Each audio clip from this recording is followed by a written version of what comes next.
샬롬. 자, 말씀 묵상 Q&A 시간입니다. 말씀 묵상을 돕기 위해 본문에서 질문하고 그 질문에 대한 대답을 찾아보는 시간입니다. 오늘 본문은 창세기 26장 1절에서 11절 말씀 중에서 Q&A 시간을 가져보겠습니다.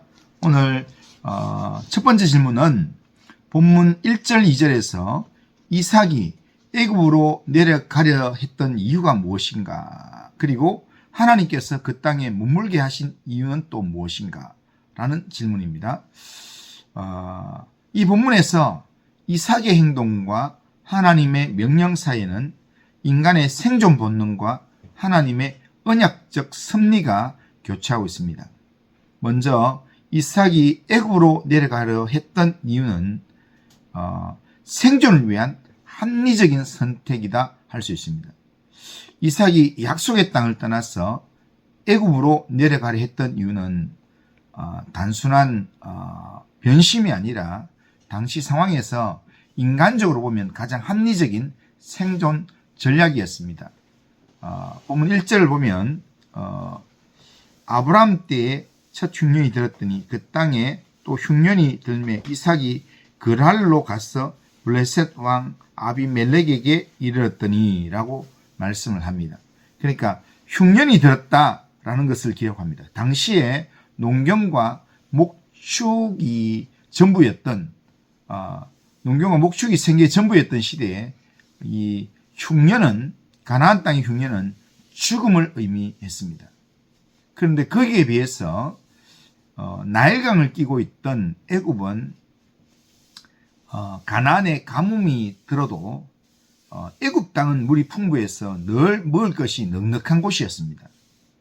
그래서 아버지 아브라함 때도 이 흉년의 때에 애굽으로 내려갔던 전례가 있었습니다. 창세기 12장 10절에 보면 그런 기록이 있습니다. 그래서 이삭에게 애굽은 기근의 상황에서 이 흉년의 상황에서 자연스러운 피난처로 인식되었던 것입니다. 그러기에 인간적인 판단을 이삭이 한 것입니다. 눈앞에 굶주림이라는 현실적 문제 앞에서 하나님의 약속, 즉 가나안 땅을 주시겠다는 하나님의 언약보다는 당장의 생존을 보장해 줄 수 있는 것 같은 그런 애굽의 환경을 더 크게 바라보고 또한 선택했던 것입니다. 그래서 흉년의 때에 애굽으로 내려가려고 그렇게 해서 가나안 땅을 떠나서 가나안의 경계인 그랄 지방까지 왔던 겁니다.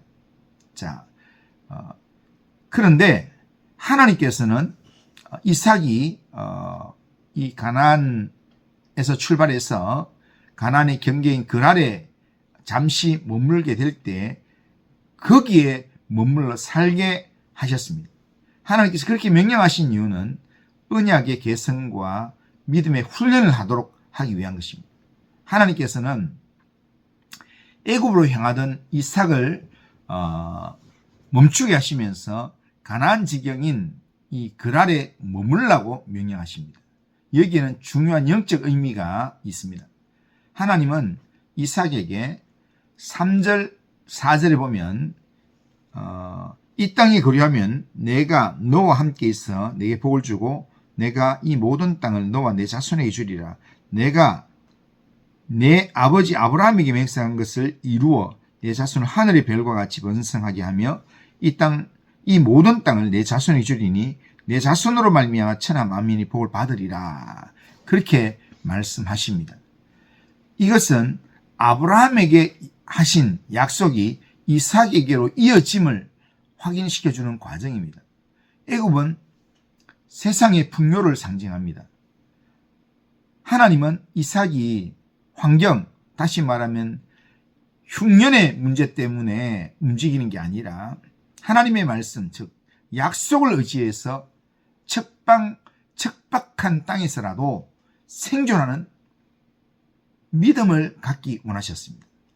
다시 말하면 복의 근원이 애굽이라는 장소가 아니라 하나님임을 가르친다는 겁니다.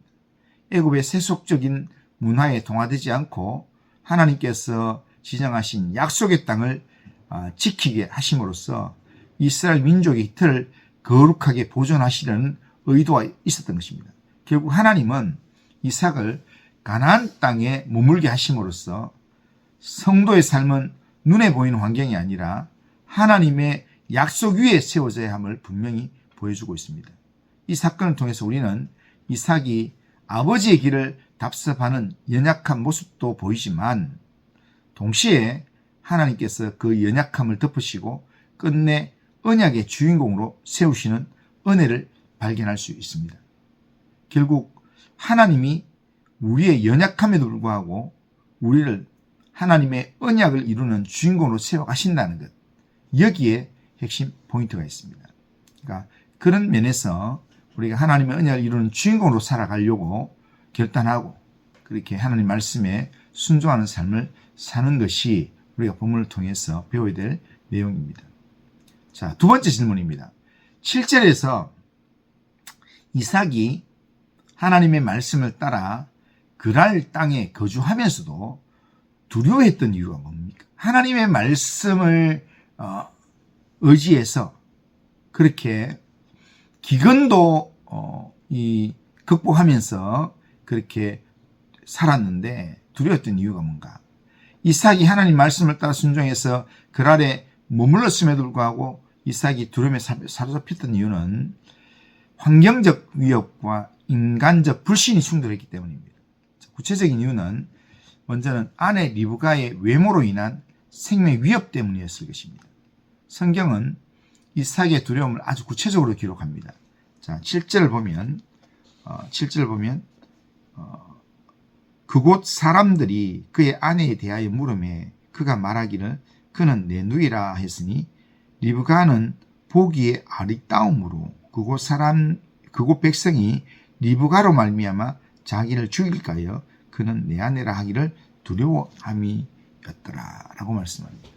그러니까 리브가가 너무 예뻐서 그래서 리브가 때문에 자기가 죽을까 두려워했다는 겁니다. 당시 고대 근동사회에서는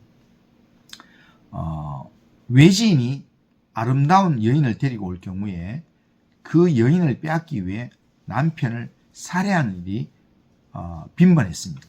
이삭은 자신의 목숨이 위태롭다는 실존적 공포를 느꼈던 것 같습니다. 그래서 두려워했던 것입니다. 두 번째 이유는 이방 땅에서의 어떤 이 고립감 때문일 것입니다. 하나님께서 머물러 하신 그랄은 블레셋 족속의 땅이었습니다. 흉년 때문에 낯선 곳에 정착한 이삭에게 이 그랄 사람들은 잠재적인 적대 세력이었습니다. 자신을 보호해줄 군사적 힘이나 사회적 기반이 전혀 없는 상태에서 이삭은 자신을 철저한 이방인으로 인식했고 이 고립감이 두려움을 증폭시켰던 것이라 할 수 있습니다. 세 번째 이유는 하나님보다 환경을 더 크게 본 믿음의 일시적 마비 때문일 것입니다. 이삭은 분명 하나님의 음성을 직접 들었습니다. 그리고 하나님의 복을 약속받았습니다. 하나님이 함께 하시는 약속을 받았습니다. 하지만 막상 현실에서 그랄 사람들의 위협적인 시선을 느끼자 하나님의 약속보다는 눈앞의 위험이 더 크게 다가온 것입니다. 그리고 아버지 아브라함이 똑같은 상황에서 아내를 누이라고 속였던 전례가 있었습니다. 이것은 아브라함뿐 아니라 그 당시에 이 위기를 모면하는 일반적인 그런 이 거짓말의 유형 중에 하나였습니다. 이삭 역시 위기의 순간에 하나님의 초자연적인 보호를 신뢰하기보다 인간적인 꾀, 거짓말을 내어서 위기를 모면하려는 인간적인 본능에 의지하게 되었던 것이라 그렇게 볼 수 있습니다. 이삭의 두려움은 우리에게 중요한 영적 교훈을 줍니다. 하나님의 말씀에 순종해서 약속의 자리에 머물고 있다 하더라도 여전히 세상의 유혹과 두려움은 존재할 수 있다는 것입니다. 하나님의 약속 안에 머물고 하나님 말씀에 순종해서 우리가 살아간다 할지라도 우리의 삶 가운데 위협과 두려움은 여전히 존재할 수 있다는 것, 이것을 우리가 꼭 기억할 필요가 있습니다.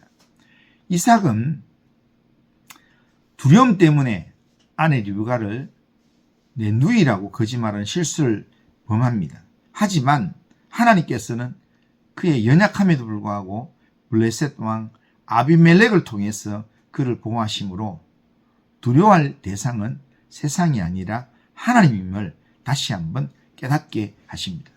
오늘 우리의 삶에서도 우리가 진짜 두려워해야 될 대상은 하나님 한 분밖에 없습니다.